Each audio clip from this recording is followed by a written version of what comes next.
శ్రీ కోలా పరకడ సత్యనారాయణ మూర్తి గారి షేక్స్పియర్ సాహిత్య వైభవం 17వ భాగం 9/4/26 మ్యాక్బెత్ నాటకం గురించి. Hamlet, Othello, king Lear, Macbeth నాటకాలు ప్రసిద్ధ విషాదాంత నాటక చతుష్టయంగా విమర్శకుడు పరిగణించడం పరిపాలన. హ్యామ్లెట్లో విశ్వజనీనత, యూనివర్సల్, ఒథెల్లోలో తీవ్రత, మయోగ్నెట్, కింగ్ లియర్లో ఆధ్యాత్మికత, స్పిరిచువల్, మ్యాక్బెత్లో భయానకత, హారర్ ప్రాముఖ్యం వహించింది. కానీ హ్యామ్లెట్, ఒథెల్లో అనుకూల ప్రతికూల శక్తుల సంకుల సమరం కానీ, లియర్లోని విశ్వ ప్రళయం కానీ మ్యాక్బెత్లో కనిపించదు. బాహిర ఆడంబరాలు కనికరించని హృదయ విదారకమైన విషాదాంత నాటకం. సిద్ధంగా లేని హృదయం చేసుకున్న ఆత్మహననం హ్యామ్లెట్లో వర్ణితమైతే, అదుపులో లేని హృదయం చేసుకుని ఆత్మహననం మ్యాక్బెత్లో వర్ణిత. ఈ రెండు నాటకాలని వర్ణిస్తూ రాయ్ వాకర్ అవినీతి ప్రపంచంలో హ్యామ్లెట్ నీతిమంతుడై, నీతిగల ప్రపంచంలో మ్యాక్బెత్ అవినీతి వర్తనుడ. మ్యాక్బెత్ నాటకాన్ని జూలియస్ సీజర్ నాటకంతో పోలుస్తూ నికోల్ అనే విమర్శకుడు బ్రూటస్ లాగా కాకుండా అపమార్గం అని తెలిసి కూడా అనుసరించాడు మ్యాక్బెత్. ఇది పొరపాటు అనడానికి అవకాశం లేదు.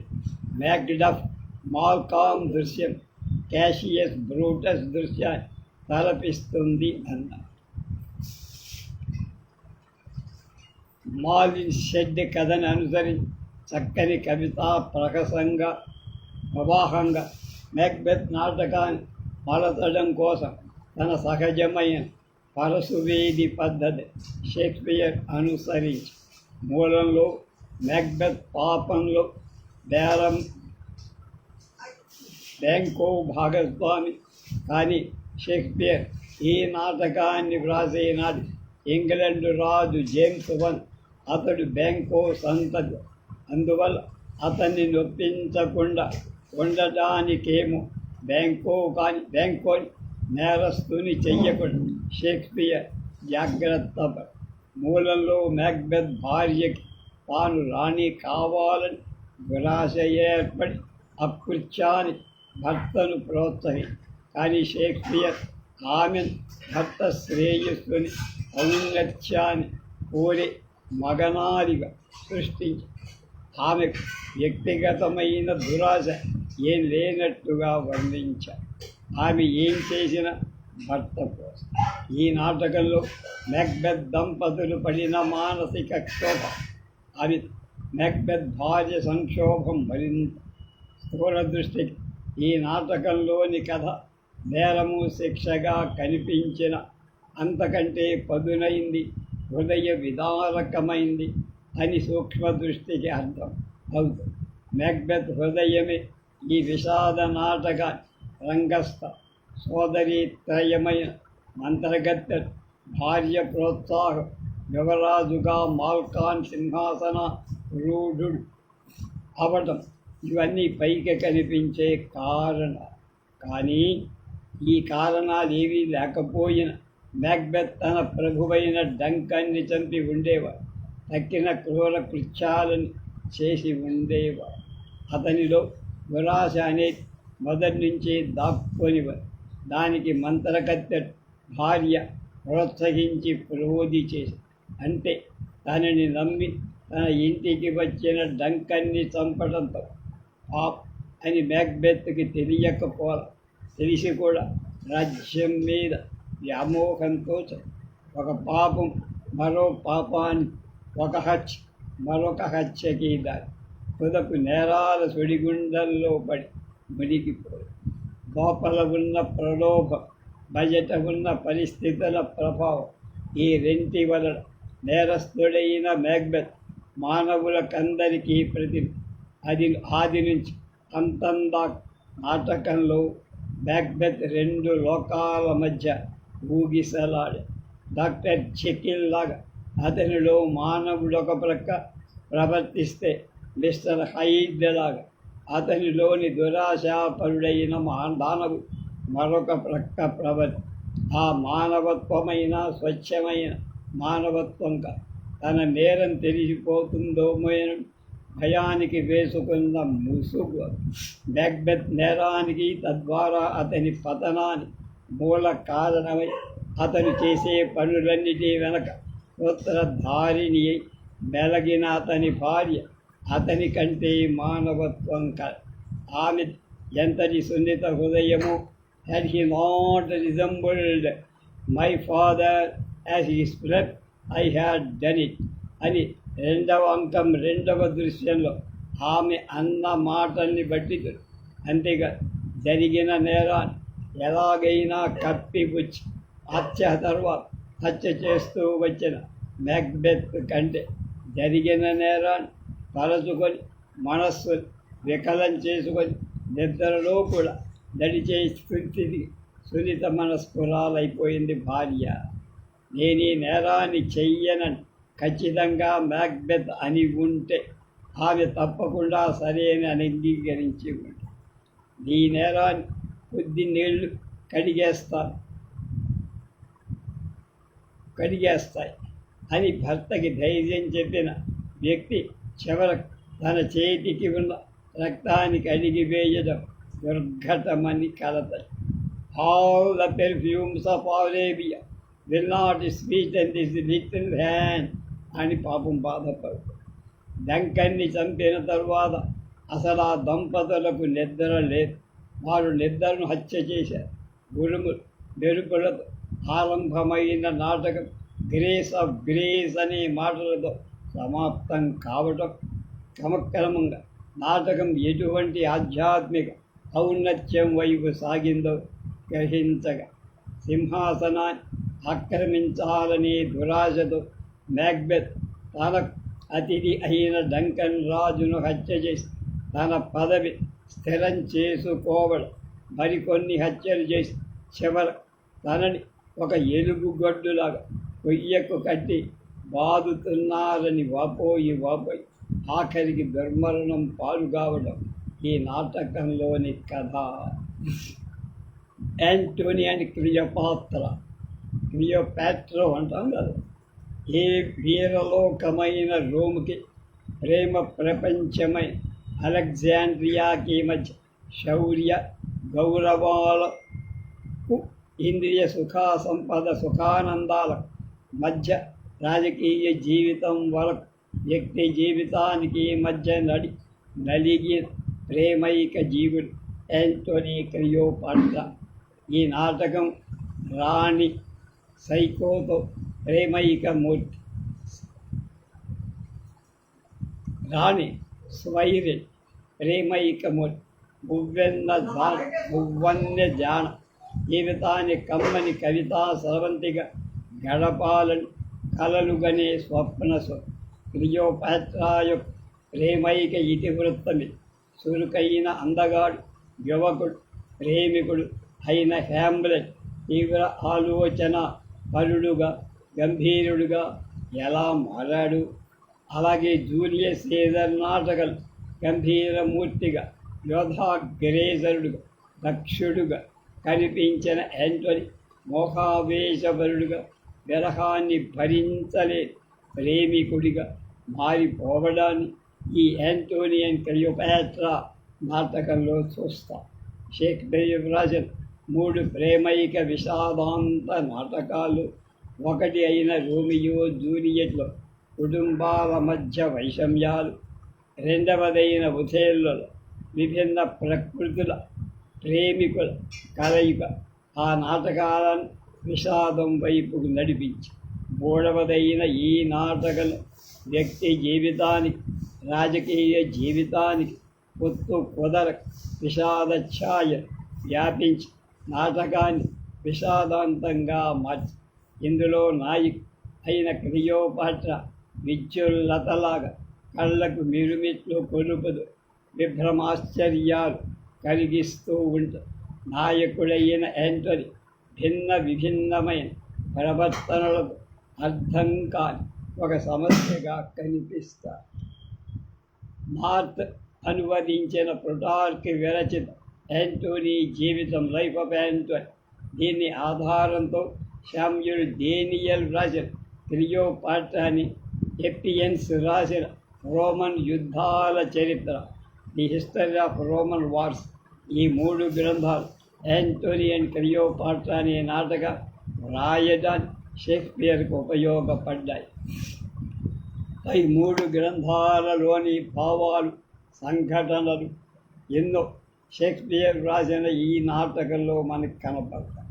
అయితే వాటినన్నిటిని నాటకీయతకు అనువుగా మార్చి కవితా రూపాలుగా రూపుదిద్దారు. కవితా హృదయాన్ని, నాటకీయ ప్రజ్ఞా పాటవాలని తనలో సమానంగా మేళవించుకున్న షేక్స్పియర్ జూలియస్ సీజర్ నాటకంలో ఉద్రేకాన్ని అదుపులో పెట్టుకొని చిత్తశుద్ధితో, సమర్థతతో సీజర్ను మరణాంతర ఉపన్యాసం వంటి లోకోత్తర ఉపన్యాసాన్ని ఎంతో సంయమనం కలపరచిన యాంటోనీ ఫిలిప్పీ యుద్ధం తర్వాత 10 సంవత్సరాలు ఆక్టేవియస్ సీజర్ ఘర్షణ తెచ్చుకొని అభిప్రాయ భేదాలు వహించి యుద్ధం నిమిత్తం అలెగ్జాండ్రియాకు వచ్చి ఈజిప్ట్ రాణి క్లియోపాట్రాను చూసి దిగ్భ్రమ చెంది సమ్మోహితుడవుతాడు. ఇంతలో రాజకీయ కారణం వల్ల రోమ్ వెళ్ళి అక్కడ ఆక్టేవియస్ సీజర్తో రాజీ చేసుకొని అతని సోదరి ఆక్టేవియాని పెళ్ళాడుతాడు. కానీ మనసు క్లియోపాట్రా వైపు పరుగులెడితే ఆగలేక అలెగ్జాండ్రియా వచ్చి అక్కడ క్లియోపాట్రా బాహువుల్లో బందీ కొన్నాళ్ళకు అతనికి ఆక్టేవియస్తో సముద్రంలో యుద్ధం చెయ్యాల్సి. ఆ యుద్ధంలో యాంటోనీ ఆక్టోవియన్ చేతిలో ఓడిపోయి అదే సమయంలో క్లియోపాట్రా చనిపోయిందని పొరపడి ఆత్మహత్య చేసుకు. క్లియోపాట్రా కూడా ఆక్టేవియస్ బారి పడకుండా తప్పించుకోవడం కోసం ఏస్పని విషసర్పం చేత కల్పించుకొని మరణి. గౌడన్ అన్నట్టు శాంతిమయమైన ఇంద్రియ సుఖానుభవ వైభవం ఈ నాటకంలో కనిపి ఆవేశం వల్ల హేతుబద్ధమైన ఆలోచన అపమార్గాన పడటం, సముద్ర యుద్ధం వద్దని ఎందరు వారించినా యాంటోనీ వెనకపోవడం, మానవుడి వ్యక్తిగత ఉద్రేకోద్వేగాల ముందు మహాసామ్రాజ్య తృణప్రాయంగా కనిపించడం, యుద్ధంలో తేదీలలో నిస్సారంగా ఉండే చారిత్రాంశకాలు ప్రేమోద్దీప్తాలుగా రూపు దాల్చడం ఈ నాటకంలో గోచరించే ముఖ్యమైన విమర్శకులు ఈ నాటకాన్ని 42 దృశ్యాలు విభజించారు. షేక్స్పియర్ రాసిన మరి ఏ నాటకంలో అన్ని దృశ్యాలు లేవు. నైలు నది, నల్లత్రాసు, క్లియోపాట్రా, యాంటోనీ ప్రేమ జ్వాలలో పరిశుద్ధం అయి భూతకాల లోపాలన్నీ పాపాన్ని ప్రేమాగ్నిలో వ్రేంచి అరేబియా ఫోనిక్స్ పక్షిగా మరి తన కత్తిని యాంటోనీతో అసూయలకు, ఆగ్రహాలకు, అబధలకు అందని మరో స్వర్గంలో పరిపూర్ణంగా ఐక్యం చెందడం ఈ నాటక విషయం. కొరియోలనన్ షేక్స్పియర్ విషాదాంత నాటకాల్లో ఇదే చివరిది. కొరియోలనస్ అనే రోమన్ యోధుడు, మొదట అతని పేరు కైస్ మార్కియస్, గాల్సియన్ల పట్టణమైన కొరియానీ పట్టణాన్ని పట్టుకొని తన ప్రతిద్వంద్వైన అఫిడియస్ను ఓడిస్తాడు. కానీ అతని మాతృదేశంలో సన్మానం జరగటానికి వద్దు దేశ బహిష్కారం జరుగు. అలా జరగటానికి అతని పరుష సంభాషణ, ఆలోచన తక్కువగా, ఆవేశం ఎక్కువగా ఉండడం కారణం. దేశీయులతో కక్షగట్టి అఫీడియస్తో స్నేహం చేసి రోమన్పై దాడి వెళ్ళి రోమ్ నగరాన్ని తుదముట్టించడానికి సంకల్పించిన కొలోనియోనస్ని ఎవరు సమాధాన పరత లేకపో గుర్తింప సంకల్పించాక చివరికి తన తల్లి వల్యూమినిల నయాన భయాన అతనికి నచ్చజెప్పి రోమికి ప్రమాదం తప్పిస్తాడు. కానీ వాల్షియన్లకు ద్రోహం చేశాడని వంకదు అఫిడియస్ అతన్ని బహిరంగంగా పడ్డాడు. తక్కిన షేక్స్పియర్ విషాదాంత నాటకాలలో ఈ నాటకం విషాదాంతం నాయకుడి లోపం కారణంగా వచ్చింది కాదు. అతని అహంకారం అతని పతనానికి దారి తీసిందేమో అనుకుంటే అది కాదట. ఒకటవ అంకంలో కొమీనియస్ కింద పని చెయ్యడం అతడు అంగీకరించడం చూస్తే అతనిలోని అహంకారం అంత ఘనీభవించింది కాదని కూడా మనకి తెలుసు. మరైతే విషాదాంతానికి కారణం ఒక విధంగా అఫిడియస్, మరో విధంగా వల్యూమినియాలు కారణం. మార్క్ అనువదించిన ప్లుటార్క్ కథే ఈ నాటకానికి ఆధారం. ఇందులోని కొరియోలియస్ టైటన్ నాటకంలో ఆల్సివియార్స్కి పోలి లియర్, హ్యామ్లెట్, మ్యాక్బెత్, యాంటోనీల అంతరంగాలలో లాగా కొరియోలస్ అంతరంగంలో కూడా అంతర్యుద్ధం ఉంది. కానీ ఆ పాత్రలాగా కొరియోలియస్ పాత్ర హృదయానికి హత్తుకో. ఎందుకు? కారణం రచనా విధానంలో లోపం లేకపోయినా కవితా పాఠవంలో షేక్స్పియర్ అశ్రద్ధ చూపించటం. ఈ నాటకంలో ఉపకథ లేవు. కొరియోలస్ వంటి దేశభక్తు దేశద్రోహిగా మారిన విధానాన్ని, పరిణామ క్రమాన్ని షేక్స్పియర్ చూపించడం. తప్పిదం చేసిన తుది ఘడియల్లో కొరియోలస్ ఆత్మవిశ్వాసం కలగడం గమనార్హం. షేక్స్పియర్ రచనలన్నీ పరిశీలిస్తే యుద్ధం పేరు వ్యక్తిగతమైన కక్షను తీర్చుకోవడం, ప్రేమ పేరు కామం తీర్చుకోవడం అతడు గర్హించినట్లుగా వాటికి ఒక నియమాన్ని ఏర్పరిచే ప్రయత్నం చేసినట్లుగా పరాకాష్ఠ.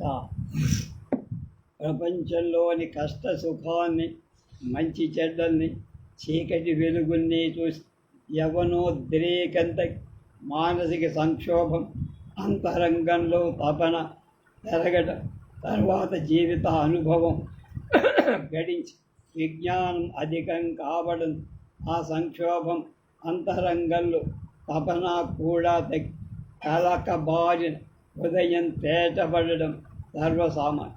ఈ పరిపక్వ స్థితి కారణంగా బాల్య యవ్వనాలు, కౌమారంలో కూడా కొంత భాగం గడిచిన తరువాత రావడం ఈ పరిపక్వ స్థితి షేక్స్పియర్ 1608లో వచ్చింది.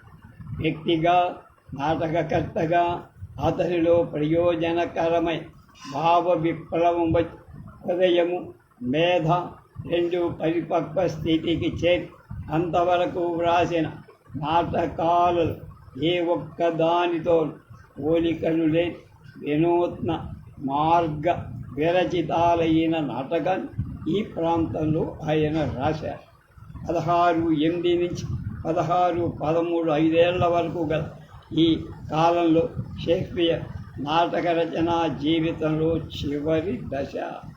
ఈ దశలో వ్రాసిన ఒక హెన్రీ VIII నాటకాలు పెరికిల్స్, సింబలీన్, వింటర్స్ టేల్, టెంపెస్ట్ నిర్మాణ విధానంలో కానీ, శైలిలో కానీ, జీవిత దృక్కోణం దృష్ట్యా కానీ విషాద మిశ్రిత ప్రమోదాంత, వీటినే ట్రాజిక్ కామెడీస్ అని. విషాదాంతాలలాగా వీటిలో కూడా కక్షలు, కార్పణ్యాలు, దుర్మార్గం, అన్యాయం తమ పడగడు విప్పుకొన్నాయి. కానీ అంతిమ విజయం మాత్రం ధర్మానికి, న్యాయానికి. జీవితంలో తుఫానులై సంక్షోభం ఏర్పడటం సహజం.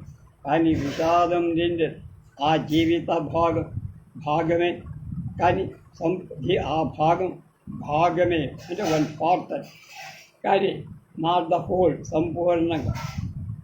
సంపూర్ణ జీవితంలో అవరోధాలన్నీ మానసిక ఆధ్యాత్మిక పరిపక్వత జీవితాన్ని ప్రశాంతత, శాంతి, నిర్మలత్వం లభిస్తాయని షేక్స్పియర్ ఈ నాటకాల ద్వారా సూచించి ట్రాయిలస్, ఒథెల్లోలాగా సింబలిన్, వెంటర్స్టేల్లో కూడా అసూయ గణనీయమైన పాత్రే వహి. ఇదే విధంగా క్లారియస్ ఎడ్మండ్లలాగా టెంపెస్టులో దుర్మార్గపు సోదరుడే సెబెస్టయిన్ యాంటోనీ ప్రవర్తిస్తారు. సింబలిన్లోని యోషియో, ఒథెల్లో నాటకంలోని ఇయాగోని తలపిస్తారు. అలాగే మెరీనా, పెత్తిదా, మిరాండా పూర్వ నాటకంలోని నాయకులైన ఇసబెల్లా, రోసలిన్, వయోలాల కోవకి చెందుతారు. కానీ పూర్వ నాటకాల్లో కనిపించనిది ఈ నాటకాల్లో కనిపించేది కథ చివరికి సుఖాంతం. ఇది కూడా దుర్మార్గుల్ని శిక్షించడం వల్ల, సహకరించడం వల్ల ఏర్పడ్డ సుఖం కాదు. వాళ్ళని క్షమించి, కరుణించి, సమాధాన పరచడం వల్ల ఏర్పడి చీకటి వంటి దుఃఖ విషాదాల తర్వాత వీగు చొక్క పొడిచి వీకువను సూచించే పద్ధతి ఇది.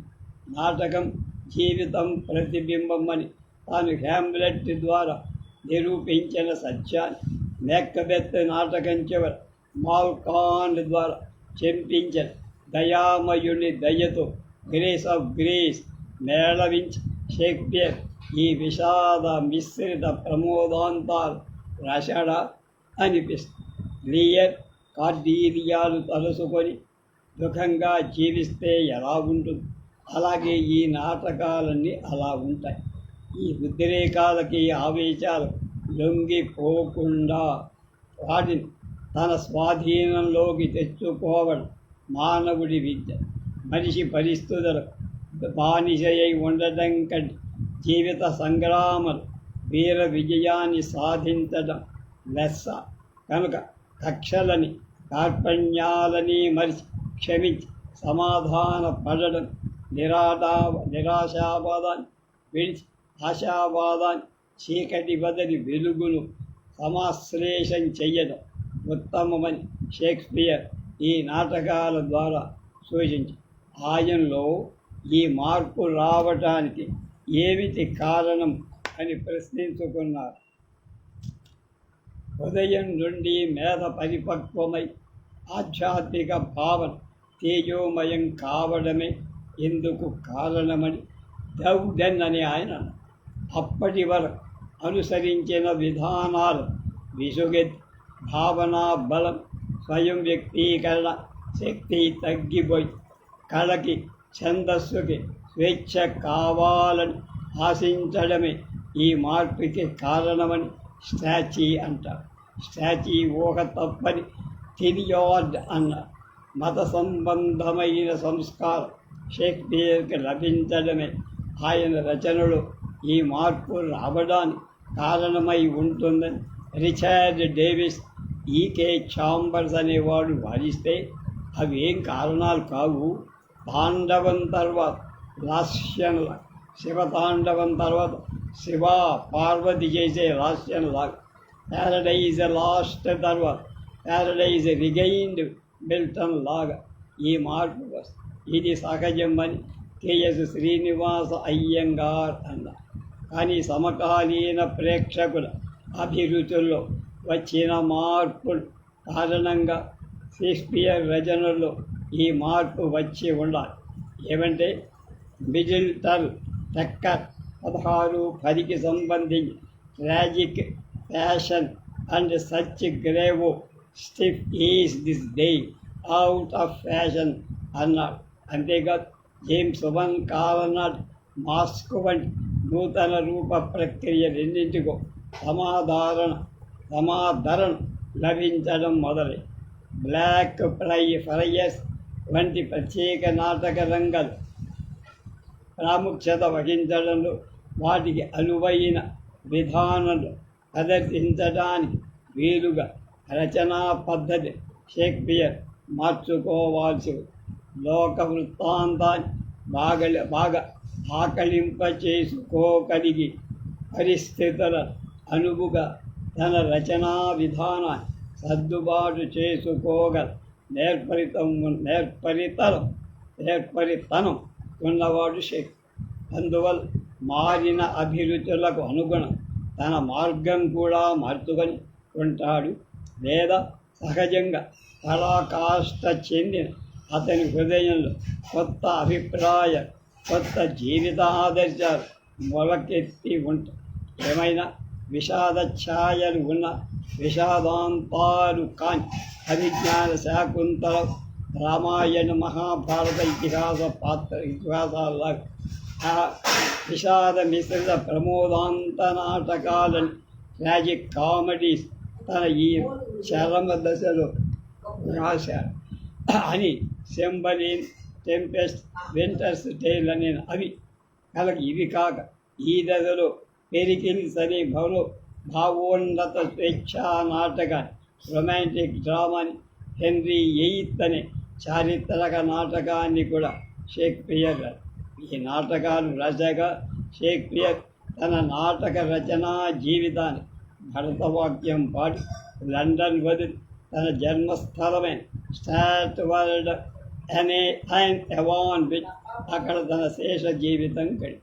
షేక్స్పియర్ నాటక రచనా కాలంలో చివరి దశ ఈ 5-6 ఏళ్లలో అతను 3 విషాద మిశ్రిత ప్రమోదాంతాలను, సెంబలిన్, టెంపెస్ట్, వింటర్స్ టేల్, ఒక భావోన్నత స్వేచ్ఛా నాటకాన్ని, పెరికిల్స్, ఒక చారిత్రక రూపకాన్ని, హెన్రీ ఎయిత్ రచన. ఈ 5 నాటకాలలో ఒక సామాన్య లక్షణం ఉంది. ఒక విధానానికో, అనురాగానికో, రాచరికానికో తాత్కాలిక ఒక అవరోధం ఏర్పడి తర్వాత ఆ అవరోధం తొలగిపోయి మార్గం నిష్కంటకం కావడం. పూర్వ నాటకాలతో పోలిస్తే ఈ 5 నాటకాలలో నాటక శిల్పం తగ్గిన, పాత్ర చిత్రణ పాఠం అమోఘంగా పెరిగి ఈ 5 సంవత్సరాలకి సంబంధించి షేక్స్పియర్ జీవిత విశేషాలు తెలిపే సాక్ష్యాలు 3-4 కంటే ఎక్కువ లేవు. 9-9-16-8 షేక్స్పియర్ తల్లి అయిన మేరీ సమాధి చేయబడినట్టు స్టాట్ఫర్డ్ ఫెరిక్ రిజిస్టర్లో నమోదయ్యింది. 11-5-16-12 స్టీఫెన్ బెరాటీ తన మామగారైన క్రిస్టఫర్ మేంటి జాయ్పై వేసిన వ్యాజ్యంలో షేక్స్పియర్ సాక్ష్యం చెప్పినట్టు న్యాయస్థానంలోని కాగితాలు. 31-3-16-13 ఇంగ్లాండ్ రాజు తరఫున ఎర్ల్ ఆఫ్ రబ్లాండ్ షేక్స్పియర్ 44 షిల్లింగులు బహూకరించినట్టు ప్రభుత్వ పత్రాలు సాక్ష్యంగా ఉన్నాయి. 28-1-16-13 స్టాట్ఫర్డ్లో ఒక భూస్వామి షేక్స్పియర్ 5 పౌండ్లు బహూకరించాలని తన మరణ శాసనంలో రాశారు. దీని తర్వాత 10-2-16-16 షేక్స్పియర్ రెండవ కూతురు జూడిత్ వివాహం. 25-3-16-16 షేక్స్పియర్ వ్రాయించిన తన మరణ శాసన బిల్లు. అవి ఆయన చివరి 7-8 సంవత్సరాల గురించి తెలిపే అధికారిక సాక్ష్యం.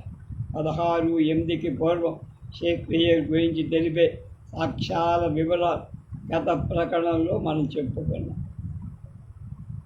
ఇక నాటకం పెరికిల్స్ అనే నాటకం ఏం రాశాడు అనే దాన్ని రేపు తెలుసు.